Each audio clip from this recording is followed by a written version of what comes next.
Bine v-am găsit, dragii mei din Zodia Vărsător, oriunde v-ați afla. Bine ați venit tuturor pe canalul meu, Tarot Flor de Loto. Numele meu este Nina, pentru cei care nu mă cunosc, și ca de obicei mă bucur să vă am alături la fiecare lectură, atât pe dragii mei abonați, cum de asemenea și pe cei care poate sunteți pentru prima oară aici pe canal. Azi voi face o lectură temporală, așa cum v-am obișnuit, fără limită de timp, o lectură pe care voi să o puteți urmări oricând doriți sau atunci când apare în viața voastră. Un lucru important pe care vi-l aduc aminte de fiecare dată: voi sunteți stăpânii propriei voastre vieți, voi vă construiți viitorul, așa că vă rog din suflet să luați decât acele mesaje care rezonează cu voi, iar restul lăsați-le să zboare în univers, pentru că sigur sunt pentru alte energii care într-o mai mică sau mai mare măsură au o legătură cu Zodia Vărsător. Așa că, dragilor, toți cei care aveți Soarele, Luna, Venus, Ascendentul sau oricare alt aspect astral important pentru voi din harta voastră natală și care are legătură cu Zodia Vărsător, atunci această lectură este de asemenea și pentru voi. Și haideți să vedem ce ne spune acest minunat oracol Zodiac 108 pentru dragii mei din Vărsător în următoarea perioadă. Să vedem ce vine pentru dragii mei din Vărsător în următoarea perioadă de când voi urmăriți această lectură. Ce vine pentru Zodia Vărsător?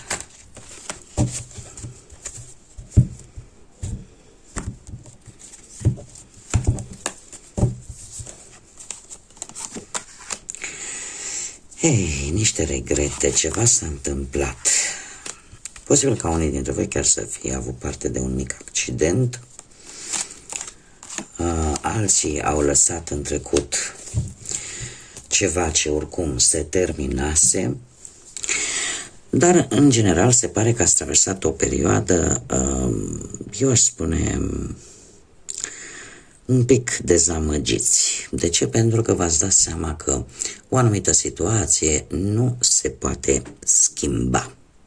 Avem cifra 5, avem Zodia Pești, cifra 5 care posibil să vorbească de un pic de ușoară instabilitate, niște conflicte ușoare sau poate mici obstacole care în același timp v-au făcut să treceți prin anumite tensiuni. Posibil să fie avut chiar și anumite tensiuni cu anumite persoane, dar cert este că odată cu aceste lucruri, chiar dacă ele sunt ușor negative, ceva s-a schimbat, au venit niște schimbări destul de mari în viața voastră și v-a obligat oarecum să fiți un pic mai flexibili și să vă adaptați unor noi situații. Faptul că apare și Zodia Pești, se pare că ați redescoperit răbdarea, empatia pentru unii dintre voi și poate că ați reușit să vă vindecați. Să vă vindecați anumite părți importante din voi. Și parcă să vă dați seama că nu e neapărat obligatoriu să încerci să mulțumești pe toată lumea, pentru că e o misiune imposibilă. În prezent avem foarte multă imaginație creativă. Dragilor, se știe, Zodia Vărsător este zodia gadgeturilor. Este zodia care în permanență merge în pas cu moda tehnologică. Este zodia căreia îi plac foarte mult gadgeturile și tehnologia asta nouă și tot ceea ce e nou, ceea ce e inventiv. Sunteți cei care aveți acea viziune futuristă de viitor și de obicei veniți cu noi forme de gândire. Dar în același timp trebuie să vă spun că vă valorați foarte mult libertatea. Chiar dacă avem acest 3 și Zodia Leu, 3-ul îmi vorbește tare mult de o atenție mărită care vă va face să vă dați seama de lucruri importante și vă va orienta. Pentru alții apare acea necesitate de a vă simți speciali. De ce? Pentru că ori sunteți voi mai inventiv, vă imaginați lucruri care au mari șanse să devină reale. Sunteți într-o situație în care cumva, indiferent că nu vă iese un lucru, îl încercați încă o dată și încă o dată, cu mici îmbunătățiri, în așa fel încât să aveți această ambiție de a vă ieși până la urmă, să iasă așa cum vreți voi. Ce ar mai putea să ne spună această carte? Faptul că, în primul și în primul rând, aveți niște idei tare bune pe care vreți să le puneți și în practică. Următoarea perioadă pentru voi, dragilor, se repetă încă o dată zodia Leu. Voi vreți să dați bine în fața cuiva. Poate să vă simțiți voi bine în pielea voastră sau în fața unor alte persoane. De ce? Pentru că avem acest 2 care ne vorbește de o ușoară dualitate și pentru unii dintre voi aș spune de acea dependență de a avea pe cineva, de a nu face nimic singur sau singură. Cumva, unii vă pregătiți în următoarea perioadă să faceți o lungă călătorie și eu aș spune că o veți face, dar pe cale terestră. Nu știu, ori că prin vreun mijloc de transport, pe ceva ce are roți, cu mașina personală, cu, nu știu, vreun autocar, de ce nu? Poate cu trenul, dar e vorba de o provocare de a intra în teritoriul necunoscut, de a intra de a avea curajul să intri într-o nouă aventură și se pare că îl veți avea, pentru că se repetă, cum am mai spus, zodia Leu, care ne vorbește de multă energie solară, pozitivă, creativă. Și trebuie să vă spun că e posibil ca unii dintre voi să fiți un pic așa mai extravaganți, să încercați să ieșiți foarte mult în evidență în următoarea perioadă și să apară așa un ușor egocentrism, da? O mândrie așa mai specială pentru voi. Haideți să vedem ce ne spune tarotul pentru dragii mei din Vărsător în următoarea perioadă. De când voi urmăriți această lectură, ce vine pentru dragii mei din Vărsător?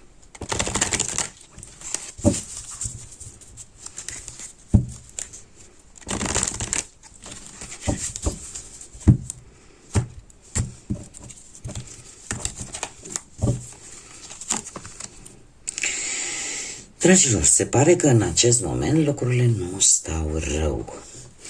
Avem o energie, încă o dată, se repetă arcanul major, soarele, care de asemenea ne vorbește de zodia Leu. Coincidențe nu există în tarot. Așa că în acest moment unii dintre voi sunteți într-o fază tare pozitivă. Ceva va schimba viața într-un mod foarte pozitiv. S-a întâmplat ceva aici care a fost așa ca o explozie de energie pozitivă care a schimbat lucrurile cumva în favoarea voastră. Nu știu, poate că ați găsit soluția la nivel profesional, cea mai bună soluție, sau poate că ați găsit acel job care voi îl căutați, poate că au venit acei bani de care voi aveați nevoie, poate că ați recuperat ceva ce poate părea de nerecuperat. Dacă vorbim de viața sentimentală, unii chiar au trecut prin faza de acceptare a căsătoriei, alții poate că ați trecut peste anumite dificultăți pe care le-ați avut în relație, alții poate au o pereche a lor, este cineva cu un caracter foarte puternic, dar care are foarte multă dragoste de dat. Cum, de asemenea, eu aș mai spune că această carte vorbește de foarte multă pasiune, da? Mai ales pentru cei care sunteți deja formați o pereche. Cei singurei, se pare că în sfârșit ați găsit iubirea. A apărut o șansă bună pentru voi din punctul ăsta de vedere sentimental. Acum, dragii mei dragi, ce nu prea este în favoarea voastră, mare grijă cu mândria, dragii mei. Mare grijă cu orgoliu, cu mândria. Ea este bună, dar cu limite. Ce nu este în favoarea voastră în următoarea perioadă, avem un 6 de bâte. E posibil ca unii dintre voi, în urma acestui succes, nu, să apară invidiile, să apară bârfele, să apară persoane care să nu vă agreze în mod deosebit și să înceapă să vă pună bețe în roate. Dar cel mai avea de spus faptul că voi veți încerca să ignorați toate aceste invidii, toate aceste pârfe, e posibil să joace în defavoarea voastră. Ce înseamnă asta? Că e bine câteodată să nu comunicați planurile voastre, realizările voastre. De ce? Pentru că, în special, invidia, și de câte ori am ocazia de atâtea ori o voi spune, este extraordinar, este un păcat, din punctul meu de vedere, cel puțin personal, este un păcat mai mare, cred eu, decât multe alte păcate. Pentru că din cauza invidiei apar foarte multe lucruri negative. Voi, într-adevăr, veți ignora toate aceste bârfe, toate aceste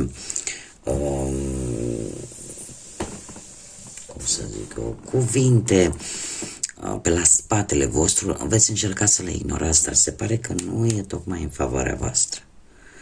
Pentru că atâta timp cât vei ști, știți cum e, că prietenii și persoanele în general sincere, persoanele de care cam cu toții am avea nevoie, sunt acele persoane care sunt lângă tine și atunci când îți este greu, dar și atunci când îți este bine. Iar în momentul în care ție ți este bine și respectivele persoane atunci se trezesc din cauza invidiei pe succesul vostru, fără să realizeze că poate ai muncit foarte mult ca să ai respectiva realizare, involuntar, această invidie îți poate face rău. Acele bârfe îți pot face rău, pentru că ele pot ajunge la urechile unor persoane care chiar să creadă ceea ce li se spune. Și atunci lucrurile se întorc în defavoarea voastră.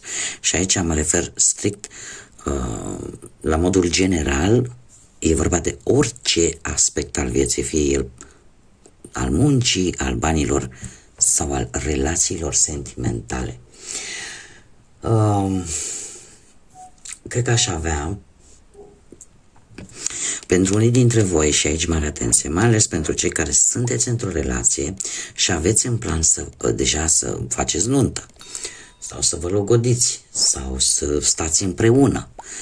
E posibil ca aceste bârfe și invidii să vă blocheze, să vă aducă anumite blocaje. Cei care sunteți singuri, de asemenea, mare grijă, pentru că există poate șansa ca cineva să vină în viața, să revină de fapt pentru unii dintre voi în viața voastră, cineva din trecut pe care voi poate l-ați iubit sau ați iubit-o în secret sau la care voi ați visat așa cu ochii deschiși. Dar dacă nu sunteți atenți la cine bârfește, la cine împrăștie tot felul de zvonuri, posibil să pierdeți șansa asta și să joace un pic în defavoarea voastră. În schimb, ce este în favoarea voastră? Paradoxal, îndrăgostiți. Dragii mei, în favoarea voastră este o decizie și în mare parte pe partea asta amoroasă, o decizie în care vă veți asculta acea parte din voi care pentru voi este importantă. Și ca să mă explic. Îndrăgostiții e un arcan major, reprezintă zodia Gemeni, poate vă spune sau nu ceva. Cert este că e ca și cum ai zice, jumătate din mine gândește cu sufletul, cu emoția, cu sentimentele, iar cealaltă jumătate gândește cu rațiunea, cu logica, să văd ce am de pierdut, să văd ce am de câștigat. Se pare că decizia voastră pe care voi o veți lua, fie ea sentimentală, emoțională, fie ea rațional, logică, pentru voi va fi în favoarea voastră. Că vorbim de muncă, că vorbim de bani, că vorbim de viață sentimentală. Eu aș spune că veți lua o decizie vis-a-vis poate de un beneficiu. E adevărat, temporar, o anumită sumă de bani care îți vine pe o anumită perioadă de timp. Dar ceva e ceva. Dacă vorbim de, nu știu, de partea asta sentimentală, cum am mai spus, cei care sunteți într-o relație, decizia voastră va aduce un aspect general foarte favorabil în relația voastră.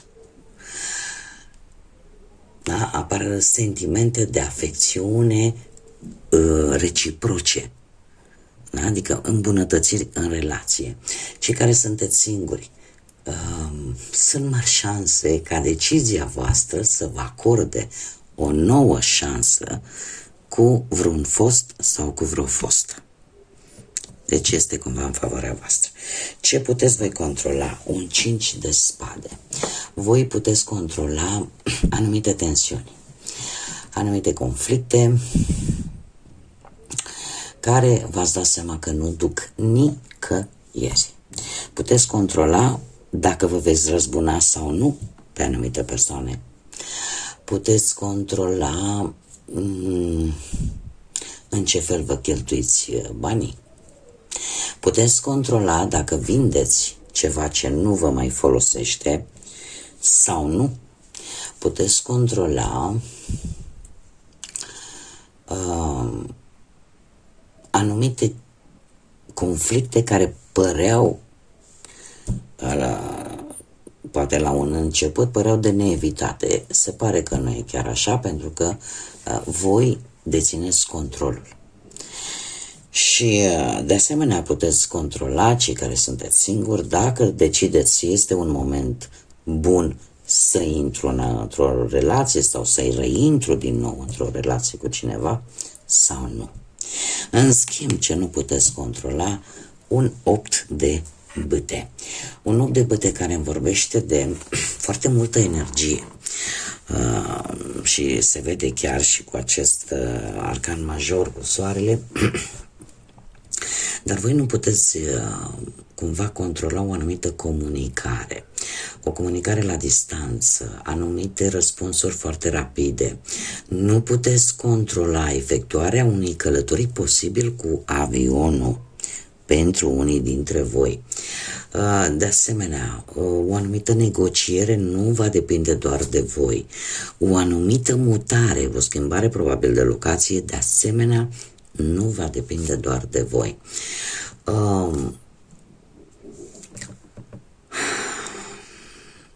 Ce nu mai puteți voi controla? Ceva la care voi nu vă așteptați și care posibil să aibă legătură cu munca. Și în felul ăsta să vă indice dacă direcția este bună sau nu. De asemenea, ce nu puteți controla, o anumită situație materială. O anumită situație materială se pare că nu depinde doar de voi.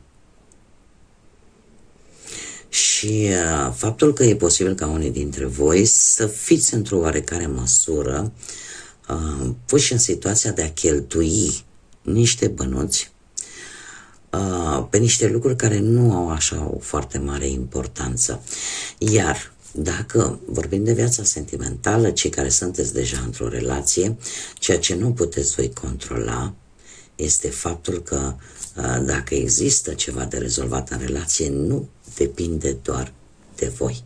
Sau nu depinde neapărat de cum veți acționa voi. Cum de asemenea, cei care sunteți sunteți singurei, se pare că cei care vor începe sau au început de puțină vreme o anumită relație, din păcate, e posibil să fie una de scurtă durată. De ce? Pentru că a fost sau este încă plină de foarte multă pasiune, de foarte mult sex appeal, de foarte multă chimie, dar nu va fi atât de plină de sentimente și emoții. Cumva, deci nu ține de voi.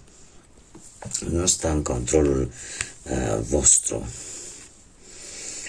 Sau numai în controlul vostru. Haideți să vedem ce mesaj am pentru voi, dragilor, din Vărsător în următoarea perioadă, din partea acestui oracol al sufletului.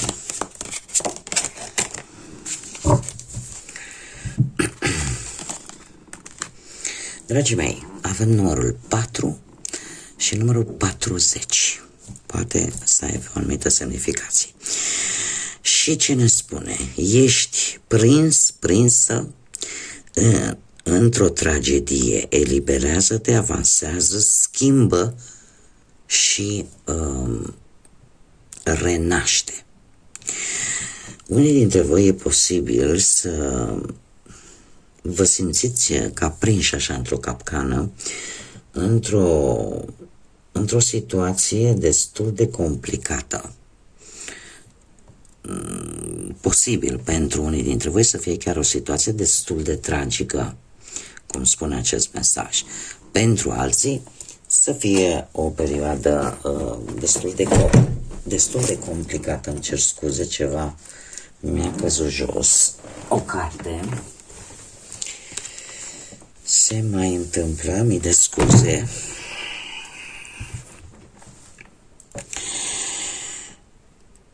Și tocmai această senzație de blocaj, de capcană, ca să zic așa, te ține să bați pasul pe loc. Nu reușești cumva să te echilibrezi. Și cum am mai spus, voi sunteți o zodie care îi place libertatea, căreia nu-i place să fie constrânsă, mai ales de reguli, de tot felul de alte persoane. Cumva voi sunteți rebelii zodiacului și de obicei în momentul în care vă puneți în cap să faceți un lucru,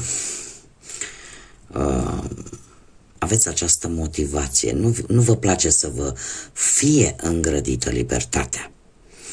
Dar se mai întâmplă câteodată că acum, zodia asta, fiecare zodie în parte, trebuie luată cu anumite criterii, pentru că fiecare persoană avem un ascendent în altă zodie, avem un Venus în altă zodie și tot așa.